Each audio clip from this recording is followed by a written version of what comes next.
Muy buenas tengan ustedes, fortunatos y o fortuneras. Bienvenidos a este nuevo video donde vamos a seguir viendo qué es lo que pasó con Charles Ward, en qué se basó la locura de la que tanto se habla en el relato.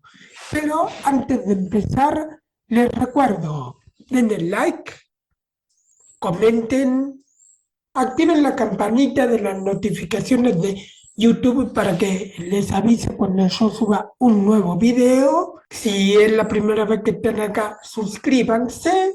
Bueno, y si les gusta lo que están viendo, en la descripción de este video va a estar el link para un cafecito. Sin nada más para agregar, vamos con el caso de Charles Dexter Ward. Una búsqueda y una invocación. 4. Hacia el mes de mayo, a petición del señor Ward y provisto de todos los datos relacionados con Curwen que Charles les había proporcionado a su familia en su época normal, el doctor Willett se entrevistó con el joven. Aquella conversación no le permitió al doctor llegar a ninguna conclusión definitiva, ya que se dio cuenta inmediatamente de que Charles disfrutaba de una perfecta salud mental y se ocupaba de asuntos de verdadera importancia, pero al menos obligó al reservado joven a ofrecer una explicación racional de su reciente conducta. Parecía dispuesto a hablar de sus actividades, aunque no a revelar cuál fuera el objetivo de ellas. Afirmó que los documentos de su antepasado contenían algunos notables secretos de carácter científico, la mayoría de ellos en clave, y de un alcance solo comparable, al parecer, a los descubrimientos de Bacon y quizás aún mayor. Sin embargo, carecían de significado a menos que se relacionaran con un sistema de conocimiento ya obsoleto, de modo que su inmediata presentación a un mundo equipado únicamente con los conocimientos de la ciencia moderna los desposeería de toda espectacularidad y no pondría de manifiesto su dramático significado. Para que ocuparan el lugar que les correspondía en la historia del pensamiento humano, tenían que ser correlacionados primero con la época a que pertenecían. Y él se dedicaba ahora a aquella tarea. Estaba estudiando para adquirir lo más rápidamente posible el conocimiento de las artes antiguas que un verdadero intérprete de los datos de Curwen debía poseer, y esperaba a su debido tiempo informar cumplidamente al género humano y al mundo del pensamiento. Ni siquiera Einstein, declaró, podía revolucionar de un modo más radical las teorías científicas en boga. En cuanto a la búsqueda por los cementerios, aunque sin dar detalles de los progresos realizados, dijo que tenía motivos para creer que la mutilada lápida de la tumba de Curwen tenía ciertos símbolos místicos grabados a indicación suya, y que habían dejado por ignorancia los que tan cuidadosamente habían borrado el nombre. Consideraba esos símbolos absolutamente esenciales para la solución final del sistema cifrado. En su opinión, Curwen había deseado guardar celosamente su secreto y, en consecuencia, había distribuido de forma extremadamente curiosa los datos que pudieran llevar a la solución de este. Cuando el doctor Willett quiso ver los documentos que con tanto sigilo guardaba, Ward se mostró muy misterioso y trató de salir al paso enseñándole la copia del manuscrito de Hutchinson y las fórmulas y diagramas de Orm, pero finalmente le permitió hojear algunos de los documentos de Curwen, el diario y notas, y el mensaje encabezado por las palabras al que vendrá después. Abrió el diario por una página cuidadosamente elegida en razón a su inocuidad, para que Willett pudiera observar la escritura de Curwen.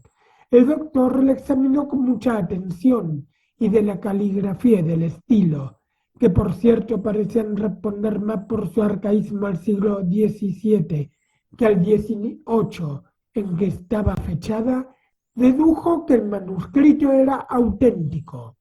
El texto en sí era relativamente anodino y Willett solo recordaba de él un fragmento. Miércoles 16 de octubre 1754. Arribó a puerto en el día de hoy mi corbeta Waterfall. Trajo 20 años nuevos reclutados en las Indias, españoles de Martinica y holandeses de Surinam. Oído han los holandeses ciertos malhadados rumores por cuya causa se muestran determinados a desertar. Paréceme, empero, que podré disuadirles. Trajo asimismo la corbeta por encargo de su merced el señor Dexter 120 piezas de camelote, 100 piezas de camelotine, 20 piezas de silveriana azul, 100 piezas de chalón, 50 piezas de percal y 300 piezas de sarga. Para el señor Green, propietario de El Elefante, 50 galones de cerveza y 10 docenas de lenguas ahumadas. Para el señor Parrigot, un juego de punzones. Para el señor Nittenhall, 50 resmas de papel de oficio de la mejor calidad. Recité Joel Sabaoth por 3 veces sin que ninguno apreciere. Escribiré al señor H. de Transilvania, pues paréceme raro que en extremo que no me sirva a mí lo que durante tantos años le sirviera a él. Paréceme raro asimismo no recibir noticias de Simón como de ordinario. Forzoso es que me escriba durante las próximas semanas. Al llegar a este punto, el señor Willett volvió la hoja, pero Ward intervino rápidamente arrancándole casi el libro de las manos. Lo único que pudo hablar el doctor de la página siguiente fueron un par de frases, las cuales se grabaron absurdamente de un modo obsesivo en su mente. Eran las siguientes. Repetido el verso del Liber Damnatus, 5 noches de Viernes Santo y 4 noches de difuntos. Paréceme que habrán de atraer aquel que ha de llegar para volver sus ojos al pasado, por todo lo cual debo tener dispuestas las sales o aquello con que prepararlas. Willett no vio nada más, pero aquellas líneas bastaron para inspirarle un nuevo y vago terror relacionado con el hombre que le contemplaba desde el cuadro colgado de una de las paredes del estudio. A partir de entonces tuvo la extraña fantasía, su profesión le impedía que pasara de ser tal, de que los ojos del retrato revelaban una especie de deseo, si no de tendencia concreta, a seguir al joven Ward mientras éste se movía por la habitación. Antes de marcharse, se acercó a examinar el cuadro y se maravilló del parecido que las facciones de Curwen tenían con las de Charles. Grabó en su memoria los menores detalles del pálido rostro, especialmente una leve cicatriz en la ceja derecha, y decidió que Cosmo Alexander fue un pintor digno de la Escocia que sirviera de patria a Radburn y un profesor digno de un maestro como Gilbert Stuart. Tranquilizado por el doctor en el sentido de que la salud mental de Charles no corría peligro y de que, por otra parte, se ocupaba de unas investigaciones que podían resultar de suma importancia, los Ward se mostraron más tolerantes que de ordinario cuando en el mes de junio el joven se negó rotundamente a volver a la universidad, alegando que debía llevar a cabo estudios mucho más importantes y expresando el deseo de hacer un viaje al extranjero a fin de obtener ciertos datos que no podía conseguir en América. El señor Ward, aunque se opuso al viaje por encontrarlo absurdo en el caso de un muchacho que contaba solamente 18 años de edad, transigió en lo concerniente a sus estudios universitarios, de modo que después de graduarse, no muy brillantemente por cierto, en la Moses Brown School, pasó Charles 3 años dedicados a absorbentes estudios de ocultismo y a visitar diversos cementerios. Adquirió fama de excéntrico y fue dejando poco a poco de relacionarse con amigos de la familia.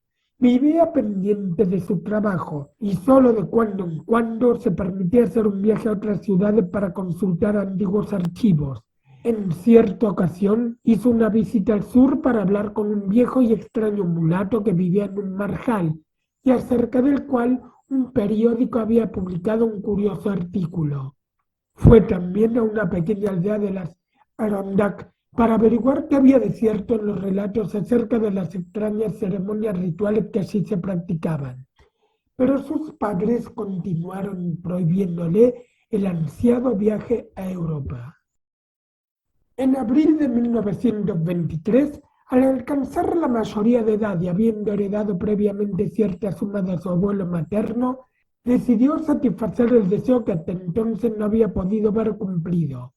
No habló del itinerario, se limitó a decir que las exigencias de sus estudios habrían de llevarla a muchos lugares y prometió escribir a sus padres de un modo regular. Al ver que no podían disuadirle, los guardias dejaron de oponerse al viaje y le ayudaron en todo lo que pudieron, de modo que en el mes de junio el joven embarcó para Liverpool con la bendición de sus padres, los cuales le acompañaron hasta Boston.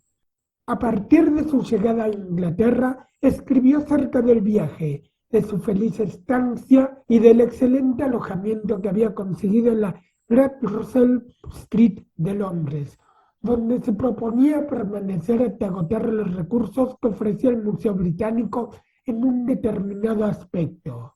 De su vida cotidiana escribía muy poco, ya que tenía muy poco que decir. Los estudios y los experimentos acaparaban todo su tiempo, y en sus cartas mencionaba un laboratorio que había montado en una de sus habitaciones. El hecho de que no hablara de su paseo por la antigua ciudad, tan rica en espectáculos atractivos para un aficionado a las cosas del pasado, acabó de convencer a su padre que los nuevos estudios de Charles absorbían por completo su atención. En junio de 1924 les informó el joven por medio de una breve nota de su salida para París, ciudad a la que había hecho ya un par de viajes rápidos con el fin de reunir determinados materiales en la Biblioteca Nacional. Durante los 3 meses siguientes, solo envió tarjetas postales en las que daba una dirección de la Rue Saint-Jacques y hablaba de una investigación que llevaba a cabo entre los manuscritos de un anónimo coleccionista particular. Rehuía a todos sus conocidos y ningún turista pudo decir que le había visto en Francia. Luego se produjo un repentino silencio, hasta que en octubre recibieron los Ward una tarjeta postal fechada en Praga, y en la cual Charles les informaba de que se encontraba en un antiguo pueblo donde había ido a entrevistarse con un hombre muy viejo, que era, al parecer, el último ser viviente poseedor de cierta información medieval muy curiosa. Daban una dirección en Neustadt, y desde entonces no volvió a escribir hasta el mes de enero siguiente, en que envió varias postales desde Viena, hablando de su paso por aquella ciudad, camino a una región más oriental, invitado por un amigo con el que había mantenido correspondencia, y que era también aficionado a las ciencias ocultas. La siguiente tarjeta procedía de Klausenburg, Transilvania, y en ella hablaba Ward del viaje que en estos días había emprendido. Iba a visitar a un tal barón Ferenczi, cuyas posesiones se encontraban en las montañas situadas al este de Racus. A esta ciudad y a nombre de aquel noble deberían dirigirle la correspondencia. Una semana más tarde llegó otra tarjeta procedente de Racus, en la que decía que el carruaje de su anfitrión había ido a recogerle y que partía en dirección a las montañas. Aquellas fueron las únicas noticias que los Ward recibieron de su hijo durante largo tiempo. No contestó sus frecuentes cartas hasta el mes de mayo, fecha en que escribió para oponerse al plan de su padre, que deseaban reunirse con él en Londres, París o Roma durante el verano, en el curso de un viaje que pensaban efectuar a Europa. Decía en su carta que sus investigaciones no le permitían abandonar su actual residencia y que la situación del castillo del barón de Ferenczi no favorecía mucho las visitas. Se encontraba en plena zona montañosa y la gente de aquellos contornos temía tanto aquellas posesiones que los pocos que llegaban a visitarlas se encontraban allí muy a disgusto. Por otra parte, el varón no era persona cuyo trato pudiera ser del agrado de un matrimonio correcto y conservador de la buena sociedad de Nueva Inglaterra.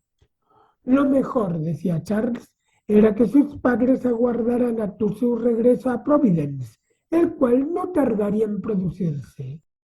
Tal regreso no tuvo lugar, sin embargo, hasta el mes de mayo de 1925, cuando, tras una serie de tarjetas con membrete heráldico en que lo anunciaba, el joven llegó a Nueva York en el Homeric y recorrió en autobús la distancia que le separaba de Providence.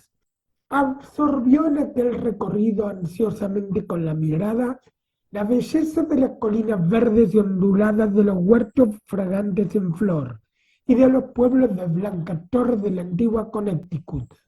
Era su primer contacto con Nueva Inglaterra después de una ausencia de casi 4 años. Cuando el autobús cruzó el Pawcatuck y se adentró en Rhode Island entre la magia de la luz dorada de aquella tarde primaveral, su corazón rompió a latir con rapidez desusada.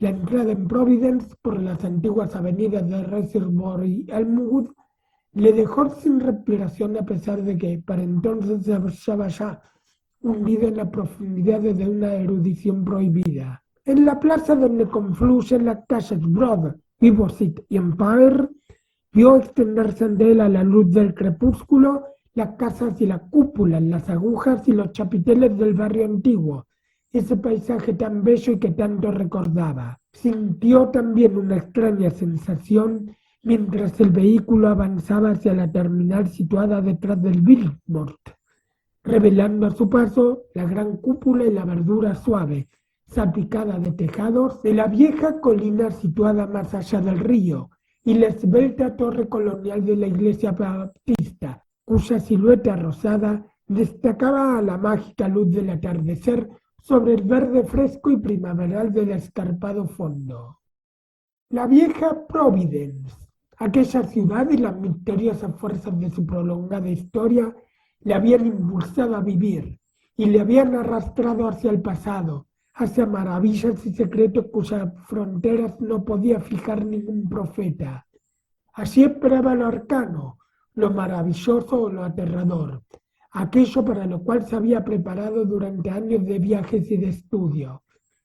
Un taxi le condujo hacia su casa, pasando por la plaza del Correo, desde donde pudo vislumbrar el río, el mercado viejo y el comienzo de la bahía, y siguió colina arriba por Waterman Street hasta llegar a Prospect, donde la cúpula resplandeciente y las columnas jónicas del templo de la Christian Science, iluminadas por el sol poniente, despedían destellos rojizos hacia el norte.